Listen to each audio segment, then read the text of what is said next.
Our title is Bullish on Tauruses, Geology and Exploration of the Potential of the Cassiar Gold Project. Now, Taurus is, of course, the largest deposit within the Cassiar area that is currently known. And we hope that it is not just one Taurus, but a herd of them. So let's move into the presentation. You can see the map here of British Columbia with the Cassiar Gold Project shown in the northern part. So Cassiar Gold is one of two major projects that the Cassiar Gold Corporation has. The other one is Sheep Creek in southern BC. And both of these are similar styles of orogenic gold systems in a belt in central British Columbia. And Cassiar is and Sheep Creek are both historic producers. You can see the Sheep Creek production was our third largest orogenic gold producer in BC of 750,000 ounces, quite high grades, almost half an ounce per ton, up to about 1951. So a historical producer. Cassiar produced more recently. It's more recent discoveries. In the 80s and 90s, produced about just over 315,000 ounces of gold from mines operating quite recent times. So the underground development is all fairly recent there. And also from high-grade vein systems, 10 to 20 grams per ton. So you can see the context on the right on the map here. I'll put my pointer on here, and you can see here. So here we have the Cassiar district to the north, Sheep Creek to the south. Barkerville is in the middle here. This is all part of the same belt. And in the Yukon, just off the map here, of course, the Klondike district is all part of this same sort of belt that runs all through here. Here to the southwest, we have the Golden Triangle, so we're just northeast of that.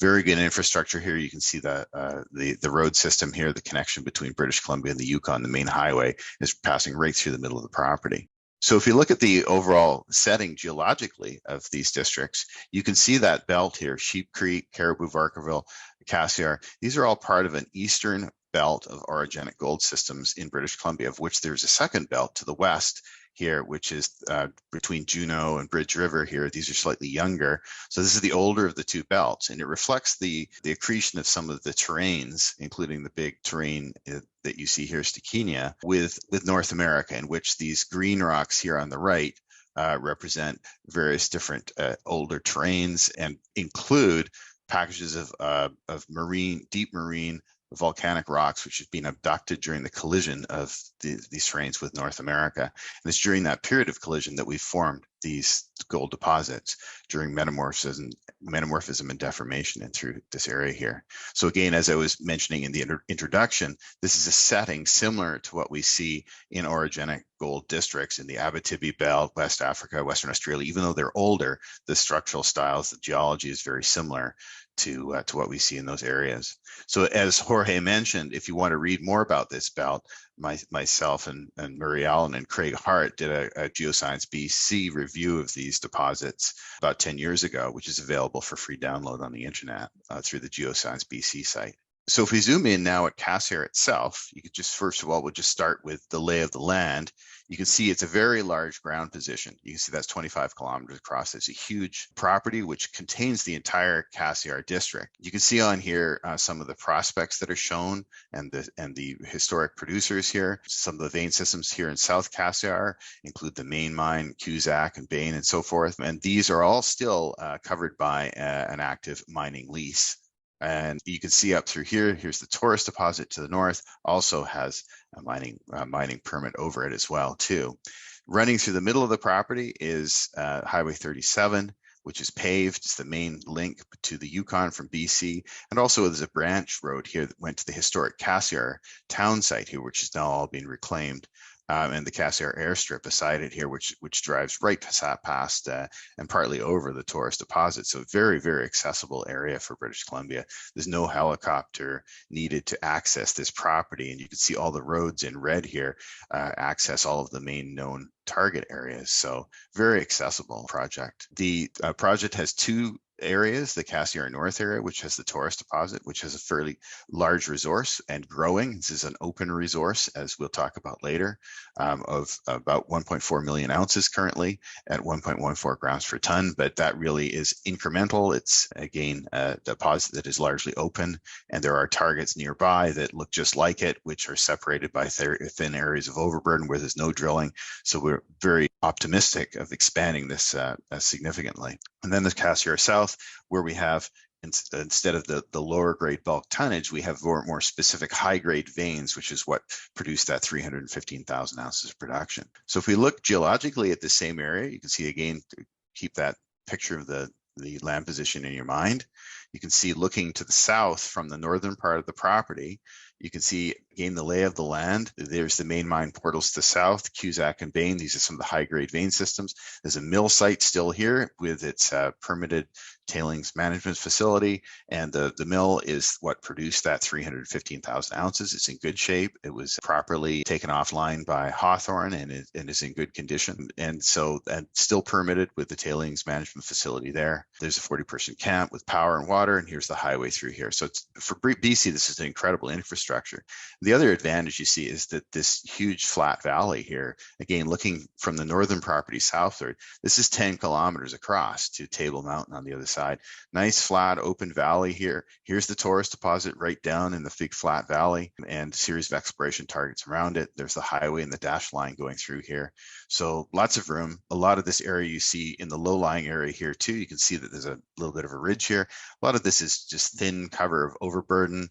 In some areas, a little thicker in areas out here, but seen very, very little exploration, despite the fact that Taurus is right here. There's a lot of room to grow out into this valley for deposits. There's almost no drilling out here at all to the north here of the mill area and into the area by the Cassiar Road here. And then not only that, we're looking from the Lucky prospect, which the rusty outcrops you see below you here are related to alteration associated with more veins, and we're a kilometer above the Taurus deposit here. So the one thing to keep in concept here is the vertical aspects of this system. You can see Table Mountain here. The stratigraphy is flat lying, as I'll show. So we have stacking of vein systems in all these different units here, where you can see when you're on ridges, there's mineralization all the way from the ridge top down to the valley floor in many of these areas, with prospects located all through these areas here. So very good infrastructure, lots of exploration potential. It's a good property to be exploring. Geologically, here we are. You can see the plan view where we're looking from Lucky southward before in that last slide. Here's the highway running through here. And you can see all these green rocks here are mafic volcanic rocks. So these are basalts like you'd find in Hawaii. These are the types of rocks that form the very good host to a lot of the vein systems we see in other greenstone belts like Mother Lode Belt, California, or as I mentioned, the Abitibi earlier. And what we have is this layered sequence of mafic volcanic rocks in green and also in these blues on the ridge here, separated in this yellowy color by bands of sediments, which are fairly flat lying. And these purple areas include gabbroic rocks and ultramafic rocks, which are all typical components of these sort of deep water mafic volcanic sequences. And these rocks form this interlayered sequence, compositionally different units. So these iron-rich mafic volcanic rocks are very good hosts for deposits like Taurus, which have a lot of pyrite, and the pyrite forms due to the sulfidation of the iron in the mafic volcanic rocks. So it's a very chemically favorable host, but it's also a very what we'd call rheologically favorable host, in that these rocks are competent. When they fracture, they allow the formation of veins, where we have these weaker units, such as sediments here, acting during the regional deformation as what we call ductile shear zones, which actually control displacement and allow the veins to open due to displacement along the shear zones. They also form conduits for the fluid flow that introduce gold into these vein systems. So this whole area here is called the Sylvester Allochthon, is a portion of what we call the Slide Mountain ophiolitic terrain, which again is a sliver of oceanic crust that was elevated here into the Cassiar Mountains due to the collision of some of the terrains in the early Cretaceous with North America, or in the mid-Cretaceous North America. So the Allochthon it's bounded to the east and west by the Cassiar and Cache Creek terrains, which again geologists will know well. These are limestones off to the west here, and to the southwest we have the Roxysticina, well to the southwest here, which hosts the Golden Triangle. So here's what some of these rocks look like and the importance of them. So you can see here the different units I mentioned. Here's the mafic volcanic rocks. You can see these pillow shapes here. So these formed on the seafloor. These pillows are all elongated to the northwest, and I'll get into the reason that's important in a moment. We also have what we call listwanites. These are ultramafic rocks that lie between the ultramafic rocks. They are highly magnesium rich, what we call ultramafic units that are associated with direct mantle derived magmas that form on the seafloor as dikes and sills. And these are easily altered to carbonate minerals, which you see this green color here. This is a mineral called fuchsite, which is very common in the alteration associated with a lot of orogenic gold deposits globally, where we also have similar ultramafic units nearby. And you see these rocks have a very strong foliation to them, so they're acting as ductile shear zones. Look at the difference between these. These pillared rocks are pristine. They have the beautiful pillow shapes. These ultramafic rocks are incredibly deformed with strong foliation. And as are carbonaceous sediments, which also lie in layers with these listwanites as well here too. So these two rocks, the sediments and the listwanites, together act as very weak units, which occur as panels between the mafic volcanic rocks, helping the localization of the gold deposits. So we'll look at, you can see on the right here, the distribution of some of the vein systems. So you can see the layering of these different units. These units in the gray color are these sediments. They are not favorable for gold. The gold occurs beneath them in these green rocks. So what we see when we get areas where we have sediments, we have potential for blind veins beneath those. And some of the veins that are historically mined, you see here, were traced from outcropping in the mafics to beneath those sediments. So there's a lot of room underneath these sediments for the definition of further veins. But there's also more stacking of these units where we can get additional mafic volcanics beneath what we're seeing outcropping here in additional layers below that give a vertical potential for this vein system as well. You can see how the vein systems are trending east-northeast, and they tend to align in these corridors. This is a 15-kilometer long corridor with some of the principal prospects, but you also have corridors out here. Here's Hunta Teresa out here, and there's potential for additional corridors up here, and all the little red dots are prospects known through the area here. And there was historical placer mining on some of these creeks as well, including a 72-ounce nugget obtained from one of these creeks up here just off McDame Creek back in the 1800s. So it's a lot of potential to follow up in some of those areas. So geologically, or from a structural sense, this is how we see the distribution of the veins. This is a bit of a 3D block model, which gives you a view of what these different units look like. So the gray units are these sediments, and north is to the right here, you can see. Gray units are the sediments, which are interlayered beneath them here with this listwanite. This is these purple units, these ultramafic units. Mafic volcanic rocks in green, more listwanite, more mafic volcanic rocks. So you can see how we have this stacking of stratigraphy, and the veins in red, which you can see in one example of on the lower right, tend to form along the contacts and also particularly crossing those mafic units in these stacked units here, and this is what has been historically mined.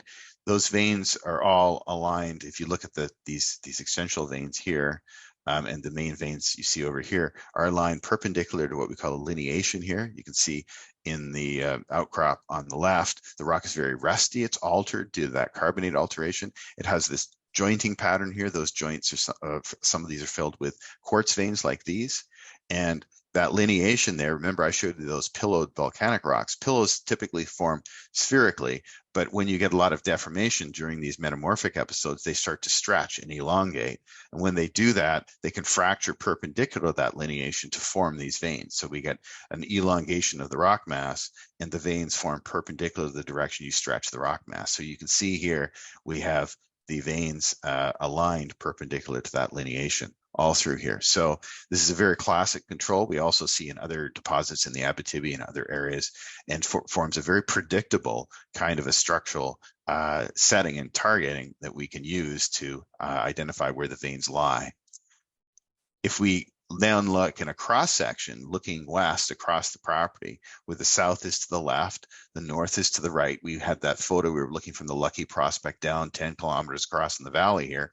You can see this type of stacking I'm referring to, where you have the gray sedimentary units on the ridges here, and also interlayered with the mafic volcanic sequence, which is in green, and also some of these purple listwanite units in between here. There's more down in here in the valley.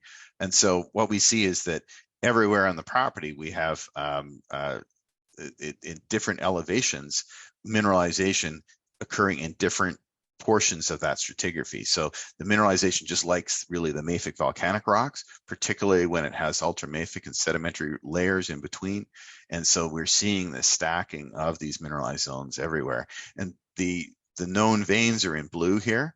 And what we've shown here is red dashed lines of hypothetical prospective targets, which in some of the recent drilling, for example, as you'll see, some of these types of targets have been intersected. We know there's more out there. Essentially, the historic mining really concentrated all of its exploration in the immediate areas of the mines. You do that when you're mining because you need to keep replenishing your resources, and there was very little exploration on other parts of the property beyond that. So here is a cross-section through the main mine area, which was some of the historical mining in what we call the Erickson mine. You can see here the layering again of the volcanic stratigraphy and the structural model we have. Essentially, these mafic volcanic rocks are again competent. They sit between these very weak units. When these deform, think of them forming sort of throwing plastically, the competent rocks in between will fracture to accommodate the deformation of the rocks around them. And this is where we form these veins. The veins are occurring in the fractures in the mafic volcanic rocks, allowing the incursion of fluids bringing quartz and gold and sulfides into these areas, and also altering the host rock to this yellowy color, which is a carbonate alteration, which is of course very nice from a reclamation sense, because the carbonate tends to buffer any of the sulfides. You don't get acid mine drainage in these types of environments. It's very clean ores in these environments. You can see what some of the veins look like in this picture. Here's the Bain vein system. It was mined with about 30,000 ounces was produced from here, which has nice banded quartz vein, a couple of meters wide. It has the yellowy carbonate alteration on its margins. Here's the main mine here with some more beautiful quartz veins, which the smaller veins can widen the mineralized areas quite a bit in some of these locations to give you broader zones of mineralization, which were historically mined here, and a sample showing some of the coarse visible gold here. A significant part of the gold out of these vein systems was free gold, just came out on gravity circuit, and the mineralization that is still remaining in some of these areas is a very similar style in the South Cassiar property, and these are the types of targets that the company continues to explore for. You can see the stacking of the veins between different units here.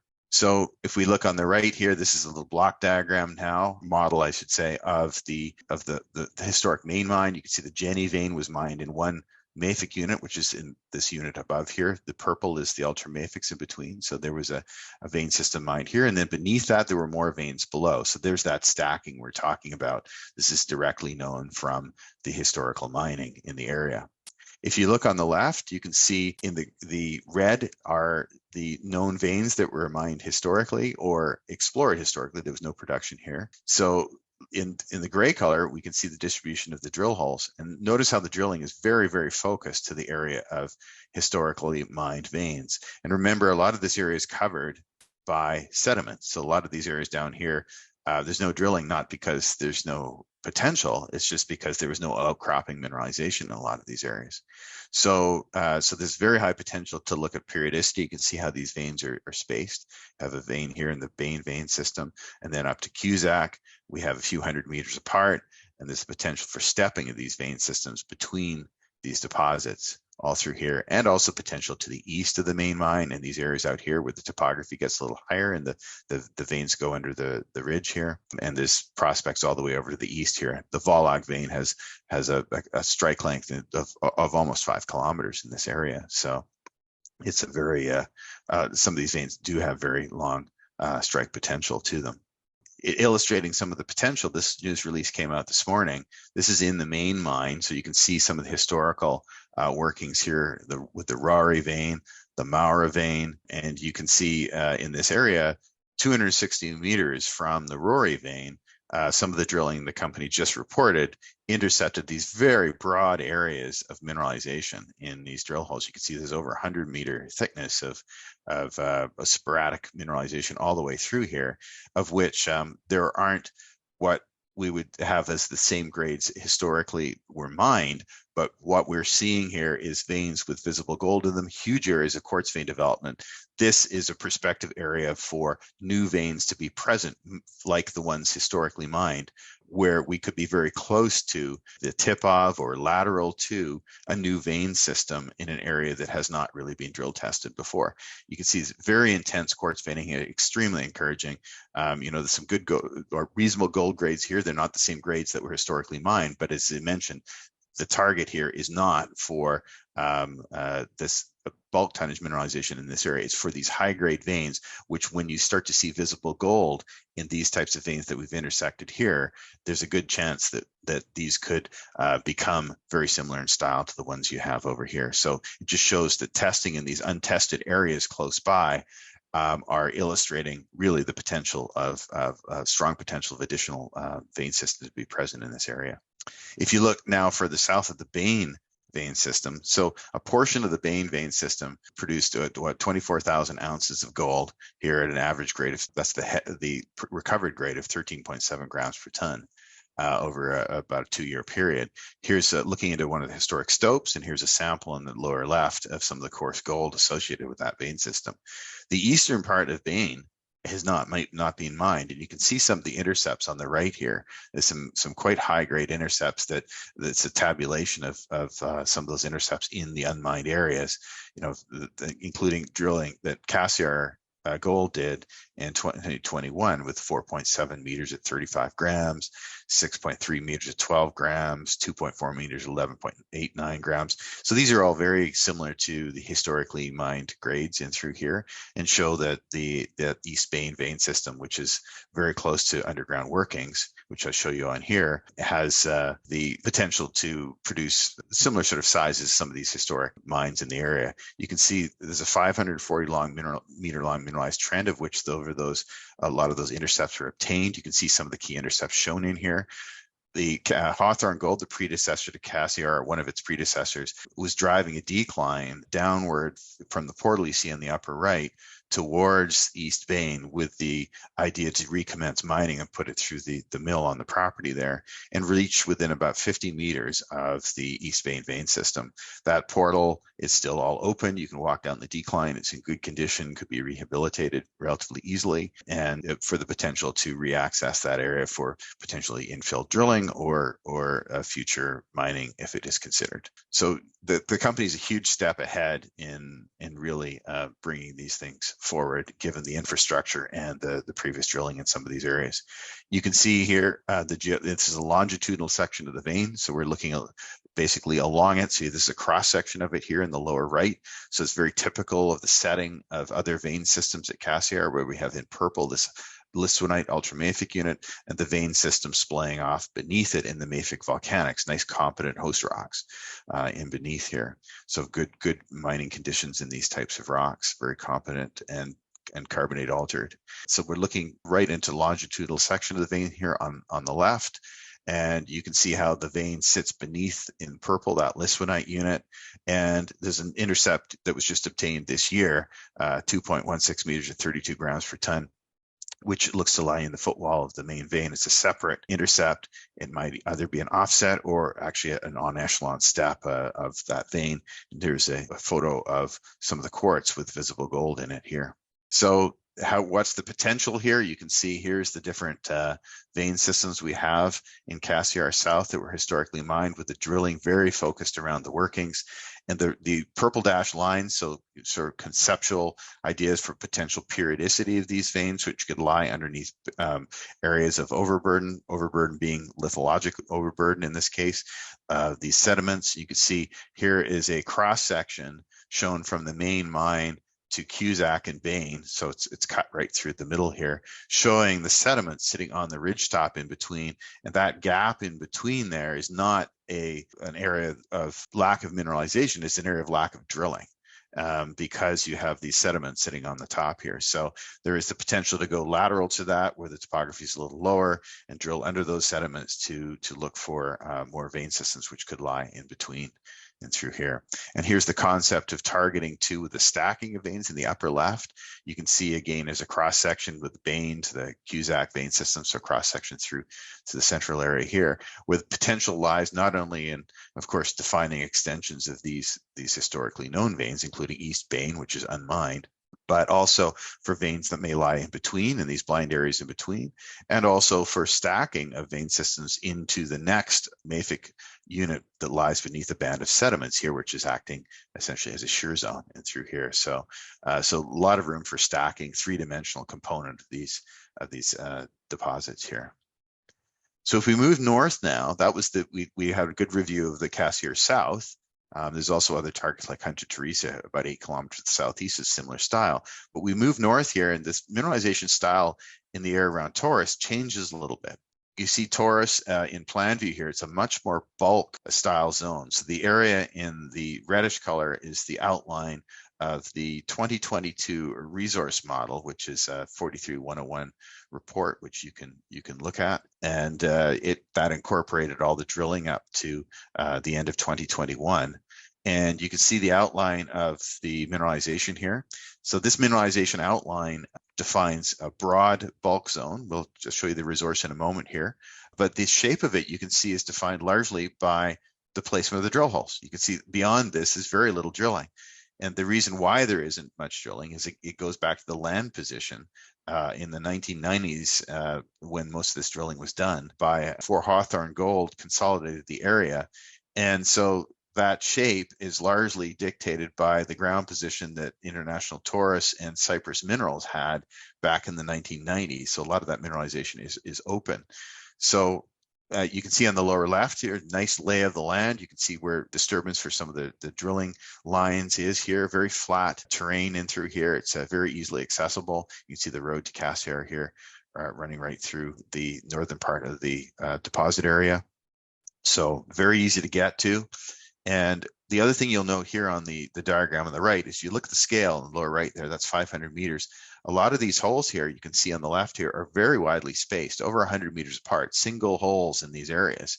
So there's a lot of room to grow to extend mineralization even internal to the resource. And that was one of the things that the company focused on initially. But you can also see the stepping out in many of these holes. These are 2022 drill holes shown on here, and also stepping out to some of the targets to the east here. In this area too, the historic Taurus mine back in the 1980s produced 35,000 ounces of gold at 3.8 grams per ton from a small mill that was right on site here. And so it really forms a good bulk sample of the mineralization here at Taurus. So let's look at what the mineralization style looks like. Again, it's more of a bulk zone than we see in South Cassiar, but it's still the same host rock. So we're looking at plan view. The plan view is almost a geological map because it's almost all mafic volcanics outcropping in this flat-lying area. So here we see some of the examples of the mineralization at Taurus.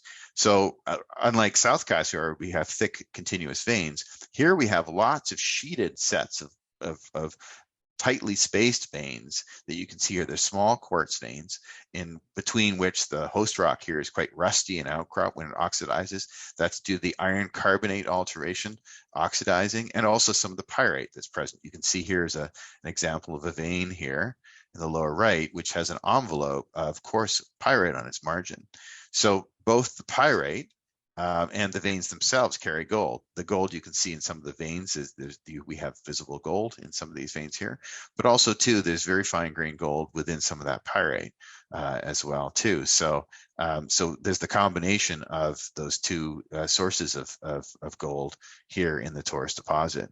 The veins here you can see form these corridors. There's historic exploration drift, which didn't go in too far, but you can see the sheeted sets of veins here in the rusty rock. Taurus has nice visual changes in alteration where you can see the iron carbonate alteration with the mineralization grading outward into more chlorite-bearing mafic volcanics. So it's a very visual mineralized area. So that really helps for the modeling of the deposit. You can track out the alteration. You can track out, we know the orientations of the veins, and they're east-northeast trending typically, sometimes west-northwest in different domains in the deposit.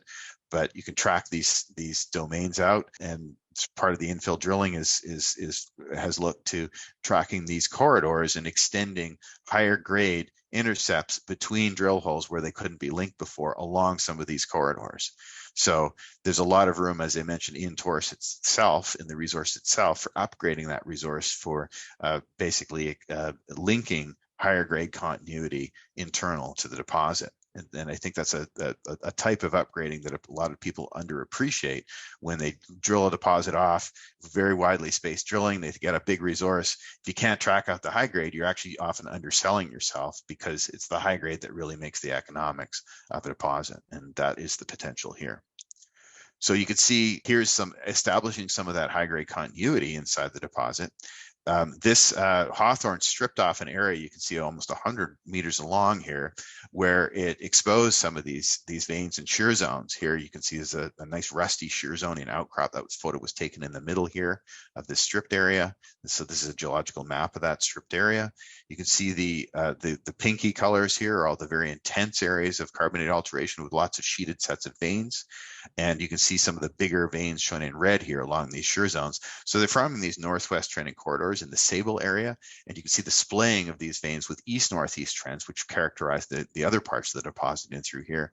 We talked about that lineation, how it controlled the deposits on the property scale. Well, that's the orientation here locally, and it's perpendicular to these veins. The veins here you can see in the lower right often have fibers of carbonate, sometimes tourmaline, parallel to that lineation. So that gives it that structural link back. That structural control is consistent through the area, and a reason for why these veins are forming in these orientations. So looking at the alteration and the vein density allows you to track a lot of these zones out beyond just the gold grade. So it gives you a higher confidence level in tracking out the mineralization. And again, here's a photo of in one of the trenches here of visible gold in the veins. We also get tetrahedrite in the veins. This is a copper antimony mineral here, common to a lot of what we call epizonal orogenic gold deposits, which Cassiar is a variation on.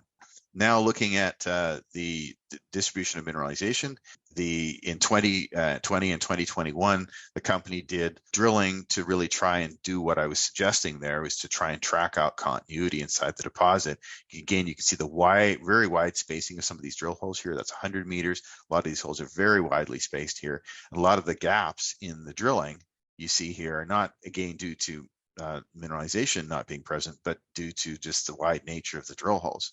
So that was part of the objectives for the 2020 and 2021 programs. And you can see here some of the 2021 drilling intercepts, some very nice intercepts here, establishing that continuity and getting some nice length of mineralization, 45 meters at 2.4 grams here, for example, 13 meters at 3.5, 23 at 3.5. These are all in news releases on the company website, so you can look.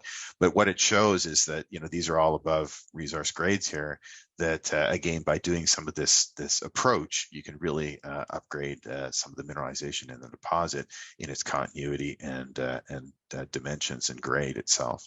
So in 2022, on the basis of that drilling in the historical holes, the company released a 43-1 compliant resource with a cutoff grade of 0.5 gram per ton, with 37.9 million tons in it at 1.14 grams per ton for just under 1.4 million ounces. So very nice resource base here with mineralization that is very close to surface. You can see it's outcropping. I showed you the strip areas. Here's a cross section across the deposit. You can see most of that mineralization lies within 150 meters of surface. It's a perfect geometry for an open pit type scenario in the deposit here. And if you look at in the plan view on the left of the distribution of mineralization, that trench I showed you was just down here. That's that west-northwest trend, the Sable area. So you can see how that's incorporated into the shapes in the resource model. And then the east-northeast trends are associated with veins in trenches here. So we can actually see these things outcropping. There's good confidence level over the distribution of some of these. But look at these dots here. This is the spotted dog effect, which you don't really like to see in a resource because it's showing you that this usually just one or two drill holes in those spots there. And then these are gaps in between. So these areas in between really need infilling, and that's again part of the programs the company have been doing. But also too, all this mineralization is open around, particularly in the southeast here, parts of the north here, and over towards the historical Taurus mine. Mineralization is open around the Taurus mine, and as I'll show you, there's some targets that were drilled here around Wings Canyon to the south here. and into the east here, which all hit mineralization as well. So there's a lot of room to grow this mineralization here. Just very thin overburden cover over a lot of these areas. I know on these ridges to the right here, you can see the topography. There's outcropping carbonate alteration with veins in it, having walked over those areas with very little drilling in those areas. So lots and lots of room to grow in this deposit. The other feature to note here is this Taurus West Fault. So this structure here is a syn mineralization structure. It's a ductile shear zone with a lot of veins along it. You can see how some of the vein mineralization is forming around it. It's a north trending moderate east deepening feature. And there's another one out here around Wings Canyon, which you'll see on the other maps, which also looks to control mineralization there. And so these types of structures help host some high grade plunging ore shoots. When I say high grade, is for this deposit, sort of plus 1.5, 2 gram per ton material in these south plunging zones here, which can be tracked out. And this pod you see here, and I'm circling, which is part of this one here, is open to the south. So that is mineralization that the company plans to continue drilling this year. Here's some of the mineralization associated with the Taurus West Fault, disseminated pyrite with carbonate alteration in the upper left. This is similar to the Bonanza Ledge zone, for example, at Barkerville. And in the upper right here, here's the shear zone associated with it. So here's some examples of some of the how the impact some of this drilling can have on the Taurus resource. You can see on the left here is a cross section showing some of the block model from the resource, the widely spaced holes. And you can see these 2022 drill holes, like this one here, which is 176, is in a gap. And you can see, look at the long intervals here, 98 meters at 1.28 grams. This kind of intercept can very substantially increase the volume of the mineralization in these areas and is not incorporated into the resource at this stage. So this is where a lot of the potential lies inside the deposit for these kinds of areas like this. In 2022, here's some of the drilling which is not incorporated in the resource. You can see, again, similar types of intervals that were obtained before. And a lot of these are either holes between historical holes or step-out holes to the south and east and different parts of the deposit. And you can see, again, similar types of intervals to what we see in the resources, 71 meters at 1.5 grams. This higher grade intervals, 10.5 meters, 4.47 grams. Usually when you see grades above about 3 grams, you'll start to see visible gold as little grains within some of those quartz veins associated with mineralization. So this is all new drilling that could be incorporated in future resource iterations. And more examples of exploration potential. You can see again here on the western part of the Taurus deposit, some of the 2022 intercepts that's been recently released. And you can see how they lie with the block model. In a lot of these intercepts are lying in areas that really were not covered by the block model at all. 71.6 meters, 1.5 grams, for example, is totally outside the block model.